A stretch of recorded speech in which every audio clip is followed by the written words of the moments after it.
Cipher case میں قید Imran Khan jail کے عذاب سے کسی بھی طرح نجات حاصل کرنا چاہتے ہیں۔ جس شخص کی کردار کشی کے لیے وہ ایک لمحہ بھی ہاتھ سے نہ جانے دیتے تھے، آج مسلسل اسی کی منتیں ترلے کرنے میں مصروف ہیں۔ دوسری طرف وہ جیل میں اپنے قتل اور اپنے خلاف ہونے والی نئی نئی سازشوں کے قصے بیان کر رہے ہیں، مگر ابھی تک حالات ان کے حق میں بالکل بھی نہیں ہیں۔ ان خیالات کا اظہار senior anchor person Gharida Farooqui نے اپنی ایک تحریر میں کیا ہے۔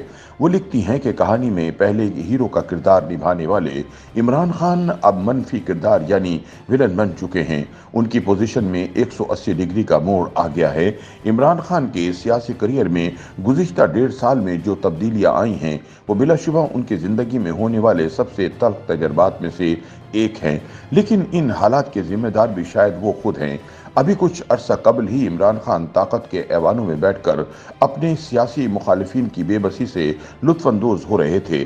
آج وہ خود بے بسی کے عالم میں گاہے بگاہے لوگوں سے امیدیں وابستہ کیے ہوئے ہیں۔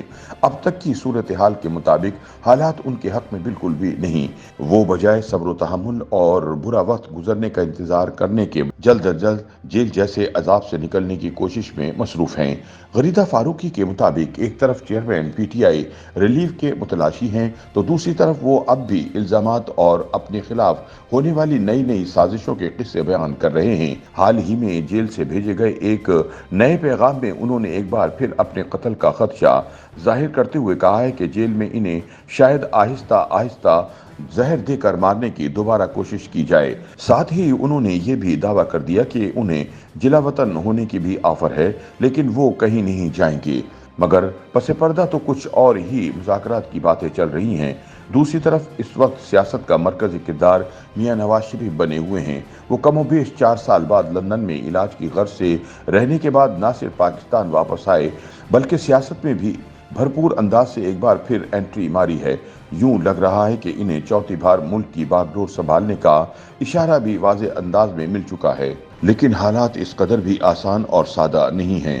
غریدہ فاروقی کا کہنا ہے کہ نواز شریف خود بھی اچھی طرح جانتے ہیں کہ بھلے ہی ان کے لیے میدان خالی کیا جا رہا ہے اور ان کی واپسی کے لیے مقتدرہ قوتوں سے ہاں بھی شاید مل چکی ہے، لیکن تاحال ان کا چوتھی بار وزیر اعظم کی شیروانی پہننا انتہائی پیچیدہ اور مشکل عمل ہے۔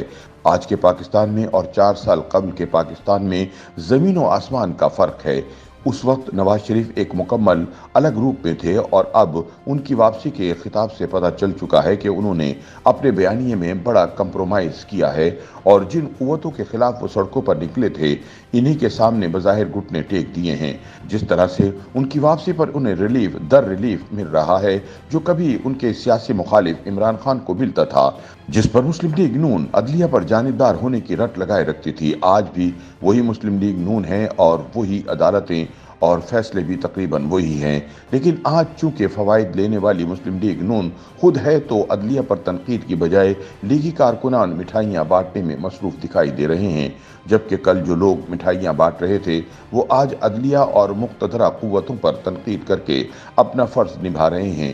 اب بھی اگر پاکستان تحریک انصاف اور پاکستان پیپلز پارٹی، مسلم لیگ نون اور نواز شریف کو ملنے والے ریلیف پر تنقید کر رہے ہیں تو وہ بھی صرف اپنے مفادات کے لیے ہے۔ ان سب کو غم صرف اس بات کا ہے کہ نواز شریف کو جو ریلیف مل رہی ہے یا ان کے لیے جو خصوصی اقدامات ہو رہے ہیں وہ ہمیں کیوں نہیں مل رہی۔ عام آدمی کی فکر سیاستدان کی ذمہ داریوں میں شامل نہیں۔ غریدہ فاروقی کہتی ہیں کہ نواز شریف جب سے آئے ہیں ان کی جانب سے جلسے کے بعد کوئی سیاسی سرگرمی یا بیان منظر عام پر نہیں آیا۔ ان کے سیاسی مخالفین سمیت اکثر حلقے ان سے بار بار الیکشن سے متعلق خاموشی پر سوال کر رہے ہیں۔ ان کا کہنا ہے کہ نواز شریف باقی جماعتوں کی طرح الیکشن کمیشن پر انتخابات کی تاریخ دینے کے لیے دباؤ کیوں نہیں ڈال رہے۔ نواز شریف کی اس اہم موضوع پر خاموشی کئی سوالات پیدا کر رہی ہے۔ سوال اٹھتا ہے کہ شاید مسلم لیگ نون تب تک الیکشن میں نہیں جانا چاہتی جب تک نواز شریف کو مکمل کلین چٹ نہیں ملتی اور وہ اس کے لیے الیکشن میں تاخیر کی خواہش بھی رکھتے ہیں۔ اس سارے منظر نامے میں الیکشن گم ہو رہے ہیں۔ الیکشن کمیشن نے جنوری میں انتخابات کروانے کا اعلان تو کر دیا لیکن تاحال کوئی باقاعدہ تاریخ نہیں دے رہے۔